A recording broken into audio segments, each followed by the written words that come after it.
উজনি অসমৰ বানাক্ৰান্ত ৰাইজসকললৈ মধ্য অসমেই হওক বা নামনি অসমৰে হওক সকলো গৈ তাত সহায় সহযোগ কৰিছে দেখি একদম বহুত ভাল লাগিছে।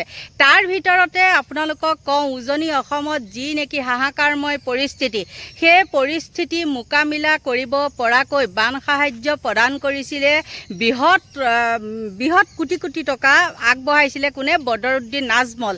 আৰু বদৰুদ্দিন নাজমলৰ পিছতে এইবাৰ আৰু এজন বিষয়া মুস্তাফা আনফৰ, তেওঁ কোটি টকা আগবঢ়াইছে। গতিকে চাওক, উজনি অসমতে মিয়া কত কি, কিন্তু কি কৰিছে তেওঁলোকে আকৌ কোটি কোটি ঘৰত তেওঁলোকে দিছে। তেওঁলোকৰ চৰকাৰ নহয়, কিন্তু আমাৰ চৰকাৰ থকা পিছতো সোঁৱে বায়ে সকলোফালে মাটি খাটি নাম পোৱা, কিবা নাম পোৱা, কিমান সম্পত্তি আছে, তথাপিও কিন্তু আমি দেখা নাই।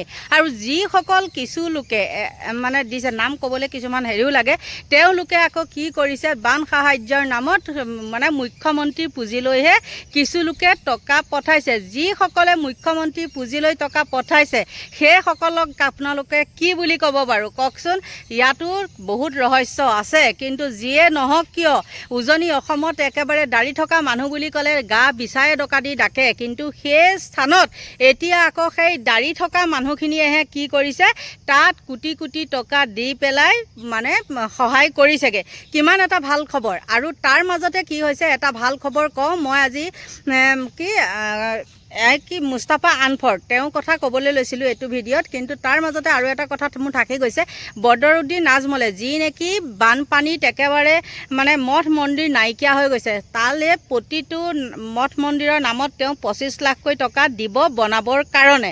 সেইটো একদম বহুত ভাল খবৰ। কিন্তু চৰকাৰে সেই দায়িত্বটো লৈছিলে নেকি, বা চৰকাৰৰ পৰা সেইটো ওলাইছে নেকি যে আমি 25 লাখকৈ টকা দিম বা আমি 10 লাখকৈ দিম, আপোনালোকে মঠ মন্দিৰকেইটা বনাওক, কৈছে নেকি? নাই কোৱা। কিন্তু কোনে কৈছে? দাড়ি থকা মানুহখিনিয়ে কৈছে। দাড়ি থকা মানুহখিনিক যে তাত যাবলৈ নিষিদ্ধ কৰিছে সেইকেইটাই কৈছে। আচলতে মই সেই বানাক্ৰান্ত লোকসকলক কথাখিনি কোৱা নাই, যিকেইটাই হেৰি কৰিছে, যিকেইটাই মানে হাতত দাণ্ডা লৈ ঘূৰি ফুৰিছিলে, মই সেইটো কথা কৈছোঁ। কালি আপোনালোকৰ ওচৰলৈ এটা ভিডিঅ' দিছিলোঁ, কিন্তু এতিয়ালৈকে মই নাজানো, মই চিটু বৰুৱাক দেখা নাই, হয়তো মানে দেখা নাই আৰু অহা হয় হয়তো বেছি ভাইৰেল হোৱা হয় দেখিলোঁ হয়। কিন্তু সেই চিটু বৰুৱা ক'ত গ'ল এতিয়া? লাজ পোৱা নাইনে? চিটু বৰুৱা এতিয়া পানীয়া বটল দিব পাৰিছেনে? ক'ত সোমাই আছে সেইটোৱে একদম না পাত্তা দেই। হয়তো গুচিও যাব পাৰে, সেইটো নাজানো। কিন্তু সেই চিটু বৰুৱাই এতিয়া লাজ পাইছেনে নাই? তেওঁ সহায় কৰি পাইছেনে বাৰু মানুহখিনিক? বোলে এইটো পানী বটলকে দিছোঁ, কিন্তু তাত কি হৈছে, দাড়ি থকা মানুহখিনিয়ে উতঃপুতঃভাৱে একদম গৈ পেলাই কোটি কোটি টকা আগবঢ়াইছে। এতিয়া চিটু বৰুৱা আহকচোন ওলাই পেলাই, বোলে আমাক কোটি টকা নালাগে, আমাৰ শিৱসাগৰৰ মানুহখিনি, উজনি অসমৰ মানুহখিনিক তহঁতৰ দাড়ি থকা মানুহৰ টকাখিনি নালাগে, ক'ব পাৰিবনে? দম আছেনে ক'বলৈ?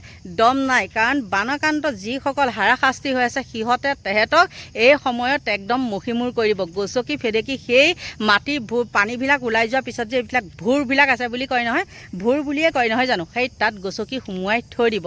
আৰু কালি শৃংখল চলিহাই নিজেই কি কৰিছে, মানে সেই বদৰুদ্দিনৰ লগত লগ হৈছে। আৰু কিয় লগ হৈছে সেইটো আপোনালোকে জানে। কিন্তু মই এই মুস্তাফা আনফৰ এই মানুহজনকো বহুত বহুত ধন্যবাদ দিছোঁ। আৰু 2 এদিনতে তাত গৈ পাব। মই যেতিয়া নিউজটো পাইছোঁ আজি 25 তাৰিখ, আৰু যদি কালিয়ে নিউজ মই নাজানো, কিন্তু তেওঁ বহুত এটা ভাল পদক্ষেপ লৈছে। খণ্ড খণ্ডকৈ মানে এৰিয়া বাই এৰিয়াত তেওঁ গৈ পেলাই তেনেকৈ পইচা বিতৰণ কৰিব। আৰু কি কৰিব? কামত অহাকৈ কৰিব।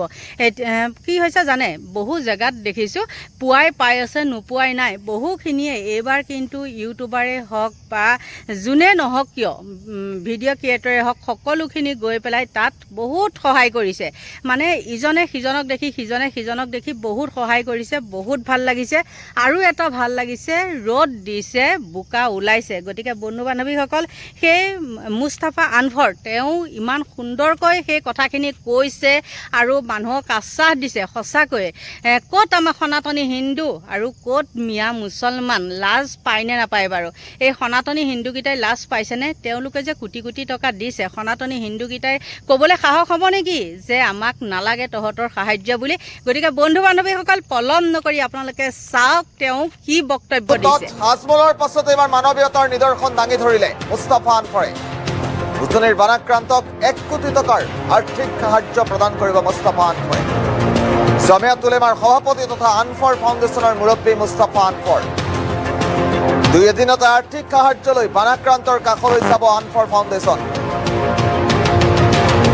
সকলোকে বানাক্ৰান্তক সহায় সহযোগ কৰাৰ বাবেও আহ্বান জনাইছে আনফৰে।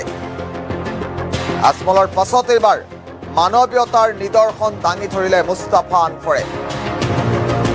জামিয়াত উলেমাৰ সভাপতি মুস্তাফা আনফৰে উজনিৰ বানাক্ৰান্তলৈ প্ৰদান কৰিব 1 কোটি টকাৰ আৰ্থিক সাহায্য। মানৱীয়তাৰ নিদৰ্শন পুনৰ দাঙি ধৰিলে মুস্তাফা আনফৰে। শেহতীয়া খবৰ এই মুহূৰ্তত আমি আপোনাক জনাইছো।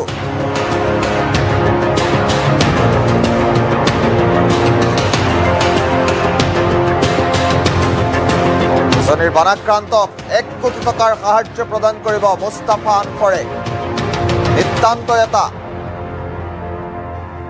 লেখত খবৰ মুহূৰ্তত আমি আপোনাক জনাইছো। মুস্তাফা আনফৰৰ মন্তব্য আছে এই মুহূৰ্তত, আমি পোনে পোনে মন্তব্য শুনাম। হয়, উজনি অসমৰ আপোনাৰ যোৰহাট, চৰাইদেউ, নাজিৰা আৰু শিৱসাগৰ বেছিকৈ বহুত বেছি এফেক্ট হ'ল। আপোনাৰ আমি সঁচাকৈ বহুত বেছি মৰ্মাহত। আৰু প্ৰত্যেক মানুহে মোক ফোনো কৰি আছে, কিছুমান আপোনাৰ মিডিয়াৰ মানুহে ফোন কৰিছে। মই নিজে নিজাববীয়া কিছুমান তেওঁক সহায় কৰি আছোঁ। তথাপিও আমাৰ জমিয়ত এটা লোকেল টিমে তাত সহায় কৰি আছে। তো আমাৰ হোজাইৰ পৰা এতিয়ালৈকে এটা আনফৰ ফাউণ্ডেশ্যনৰ টিম আৰু জমিয়তুল আমাৰ এটা টিম সজাতি দল একেলগে যৌথভাৱে আপোনাৰ অহা 2 দিনৰ ভিতৰত আপোনাৰ তাত যাব। মিনিমাম এটা 20 লাখৰ পৰা 25 লাখ টকা আমি এটা সামগ্ৰী দি পেলাই পঠোৱাম। কিন্তু এইটোতো বহুত কম, কাৰণ আমি চিন্তা কৰিছোঁ আপোনাৰ এই ফ্লাডৰ পিছত যিটো অৱস্থা হ'ব, ভয়াৱহ অৱস্থা হ'ব। মানুহৰ ঘৰলৈ যাব, কেনেকুৱা যাব, মানুহ ঘৰত বোকা থাকিব, মানুহ বহুত বেছি ঘৰ এফেক্ট হ'ব।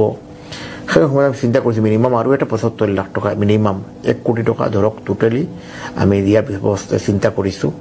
আৰু আপোনাৰ মোৰ গা বেয়া, মই যাব পৰা নাই, কিন্তু অহা 1 মাহৰ ভিতৰত মই নিজে গৈ পেলাই বাকী যিটো আপোনাৰ 75 লাখ টকা হওক আৰু বেছি আৰু হ'ব পাৰে, মিনিমাম 1 কোটি টকা কৈছোঁ আপোনাৰ আজিৰ পৰা মই দিম, কিন্তু বেছি আৰু হ'ব পাৰে। কিন্তু এইটো মই একেলগত আপুনি নিজে গৈ পেলাই বাকী ঘৰে ঘৰে গৈ পেলাই যি মানুহৰ ঘৰ ধৰক আপোনাৰ এফেক্ট হ'ল, মহিলা হওক, মতা মানুহ হওক, আপোনাৰ পুৰুষসকল হওক, 20,000, 15,000, 25,000 এনেকুৱা ঘৰৰ অৱস্থা থাকিব। আমি মিনিমাম এটা 1 কোটি টকা আমি সহায় আগবঢ়াম। মই বাকী লগতে মই অসমবাসী ৰাইজক মই অনুৰোধ কৰিম, যাৰ যেনেকুৱা সামৰ্থ্য আছে এই সময়ত চব মানুহৰ কাৰণে এই আপাৰ আছামৰ উজনি অসমৰ কাৰণে চব আগবাঢ়ি আহক।